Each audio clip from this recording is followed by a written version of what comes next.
Bien, como decíamos, por tratarse de una variable de tipo cuantitativa continua, lo que vamos a hacer o lo que se sugiere es, lo más óptimo es trabajar y construir una tabla de distribución de frecuencias por intervalos de clase. Bien, hasta aquí nosotros trabajamos con tablas de distribución de frecuencia sin datos agrupados en intervalos de clase, y ahora lo que vamos a hacer es agrupar los datos de la variable en intervalos de clase, pero para ello hay que tener en cuenta algunos puntos o aspectos o cuestiones a tener en cuenta a la hora de construir los intervalos de clase para la variable de tipo cuantitativa continua. Bien, entonces esos aspectos o esos puntos a tener en cuenta a la hora de construir los intervalos de clase son, en primer lugar, el máximo y el mínimo. ¿Qué quiere decir? El valor máximo que toma la variable y el valor mínimo que toma la variable, ¿sí? Recordemos que nosotros previamente ya habíamos determinado como una apreciación rápida cuando teníamos el registro de las temperaturas proporcionados por el Sistema Meteorológico Urbano de la UNCA, cuál fue el valor máximo que se registró de temperatura y cuál fue el valor mínimo que se registró de temperatura. Bien, también el rango o bien los valores entre los que va a rondar ese intervalo, ¿sí? Los valores de la variable entre los que va a rondar ese intervalo, que se obtiene entre la diferencia entre el valor máximo de la variable y el valor mínimo de la variable, ¿sí? Luego tenemos el número de intervalos, ¿sí? Que el número de intervalos, para calcular el número de intervalos, porque recuerden que también depende de la cantidad de datos que tengamos y de todo lo demás, pero lo vamos a hacer para tener el número estimativo de intervalos que vamos a determinar, vamos a utilizar la fórmula o regla de Sturges, ¿sí? Que decimos que es 1 más 3,322 por el logaritmo de n de la población o muestra, ¿sí? Y finalmente, lo último que tenemos que tener en cuenta es la amplitud del intervalo, ¿sí? Para calcular la amplitud del intervalo, que en este caso la denominamos con la letra A mayúscula, es el cociente entre el rango y el número de intervalos. Bien, entonces para determinar la amplitud lo hacemos a través de un cociente entre el rango y el número de intervalos. Bien, entonces fíjense estas cuestiones que tenemos a que tener en cuenta: registrar el máximo y el mínimo, calcular el rango del intervalo, calcular el número de intervalos y calcular la amplitud del intervalo de clase. Bien, entonces todas estas cuestiones se tienen en cuenta y a partir de ellas podemos luego construir nuestra tabla de distribución de frecuencia por intervalos de clase. Bien, entonces nosotros ya habíamos visto cuál era el valor máximo que tuvo o que tiene, en este caso, en este ejemplo, la variable, ¿sí? Que en nuestro ejemplo el valor máximo o la temperatura máxima que se registró fue de, ya les digo, de 13,7.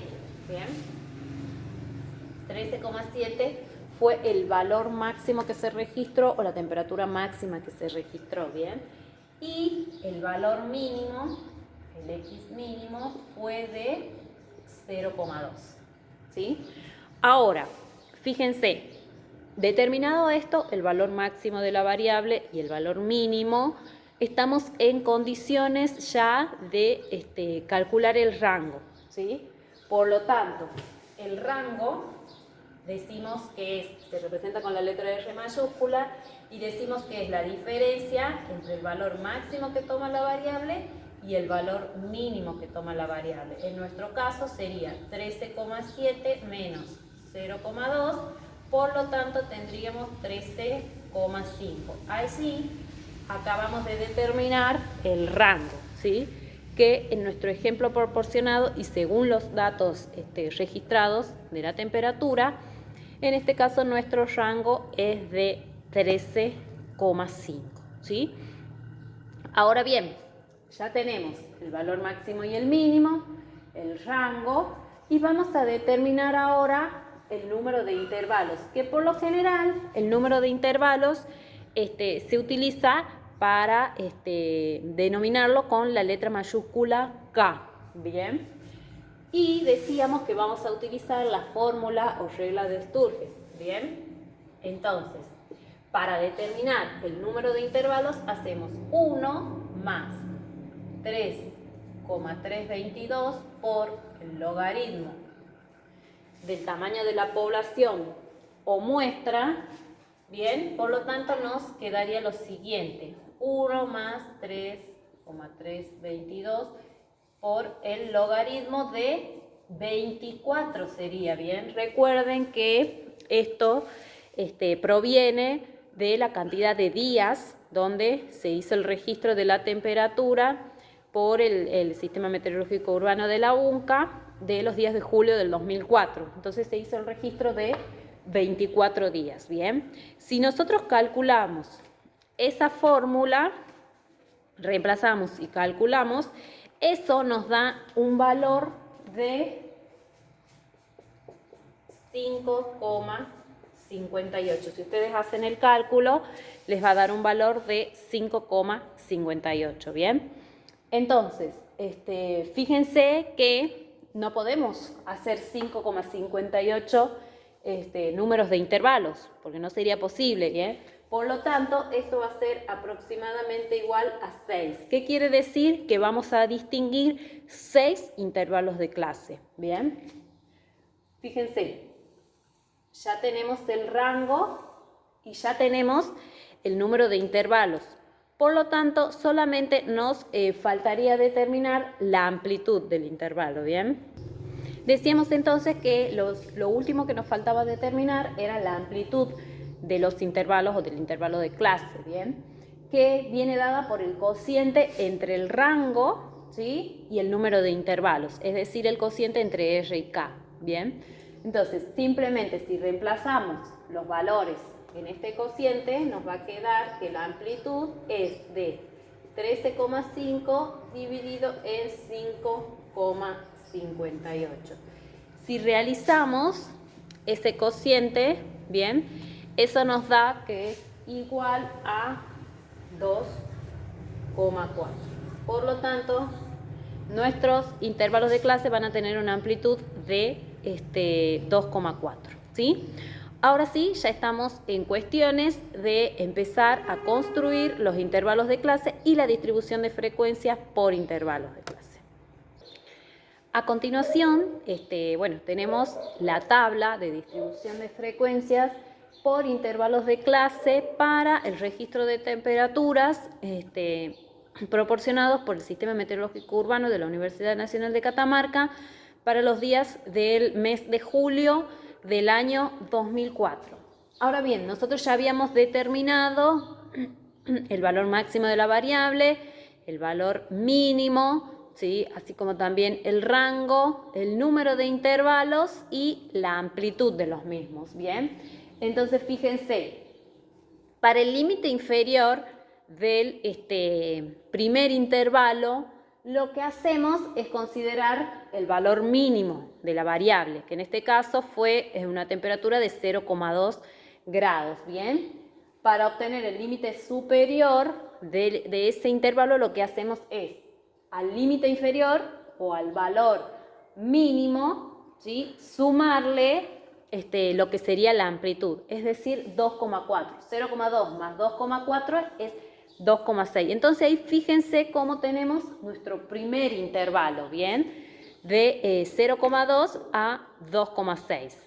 Bien, ahora, para el segundo intervalo consideramos el límite superior del primer intervalo, le sumamos la amplitud y allí obtenemos nuevamente nuestro segundo intervalo y así sucesivamente para construir y determinar todos los otros intervalos, que fíjense cómo quedan determinados, como habíamos dicho, 6 intervalos de clase, ¿bien?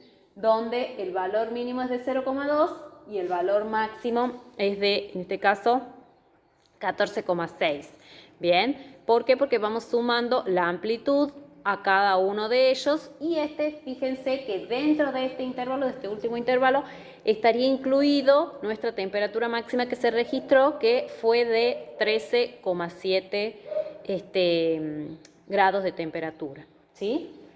Ahora, ¿qué es lo que vamos a hacer nosotros? Vamos a fijarnos qué cantidad de días, calcular la frecuencia absoluta, que todo esto ya, el resto de la tabla es similar a todo lo que ya venimos trabajando, ¿bien? La única diferencia que tenemos ahora es la construcción de los intervalos de clase, ¿bien? Entonces, fíjense que hay 5 días entre los que la temperatura varió de 0,2 a 2,6 grados, ¿bien? Ahora, fíjense que el 2,6 aparece en ambos intervalos, así como el 5,0 y sucesivamente todos los demás. ¿Qué vamos a tener en cuenta acá para esto? Vamos a hacer lo siguiente, ¿sí? Cerrado, abierto, cerrado, abierto, cerrado, abierto, cerrado, abierto, cerrado, abierto, cerrado, abierto. ¿Qué es lo que quiere decir esto? Que si una temperatura se registró de 2,6 grados, si hubo un registro de temperatura de 2,6 grados, ese día pertenecería a este intervalo, porque este es el que lo considera a 2,6 y a los superiores a 2,6 hasta 5. Fíjense que si hubiese una de 5 grados, no pertenecería a este intervalo, sino pertenecería al siguiente porque es el que lo considera. ¿Estamos? Y así sucesivamente con todo el resto de los intervalos. ¿Bien? Entonces, fíjense, hay 5 días entre los que la temperatura varió de 0,2 a 2,6. Recuerden, menores a 2,6 porque no lo incluye, ya se lo incluye en el siguiente. Hay 2 días que la temperatura varió de 2,6 a 5, 6 días de 5 a 7,4, 6 días de 7,4 a 9,8, 3 días de 9,8 a 12,2 y 2 días de 12,2 a 14,6 grados. Bien, si nosotros sumamos eso, nos da el total de la muestra. Bien, luego calculamos la frecuencia acumulada, la acumulada de la absoluta, ¿sí? Luego la frecuencia relativa, que es el cociente entre la frecuencia absoluta y el tamaño de la muestra, que ahí tenemos todas nuestras frecuencias relativas, que sumadas nos dan 1, ¿bien? Las acumuladas de las absolutas, ¿sí? Y finalmente el porcentaje, o la frecuencia porcentual, que es la frecuencia relativa multiplicada por 100, ¿vamos? Y el total, obviamente, de la frecuencia porcentual, ustedes ya saben que es del 100%, ¿sí? Entonces, allí quedó construida nuestra tabla de distribución de frecuencia por intervalos de clase. De todas maneras, como les digo, si no pueden visualizar bien esta tabla se encuentra subida al PDF, que ya fue compartido. Y una de las tantas conclusiones que se pueden establecer es que en el mes de julio del año 2004, en la ciudad de San Fernando de Valle de Catamarca, predominaron días con temperaturas que varían de los 5 grados a los 9,8 y los días con esas temperaturas, y el 79% de esos 24 días analizados se registraron temperaturas inferiores a 9,8 grados. Es una de las conclusiones que se pueden llegar a establecer, que está establecida en el PDF que yo les envié. Y lo importante es que a partir de ahora ya sabemos construir tablas de distribución de frecuencias con intervalos de clase. ¿Bien?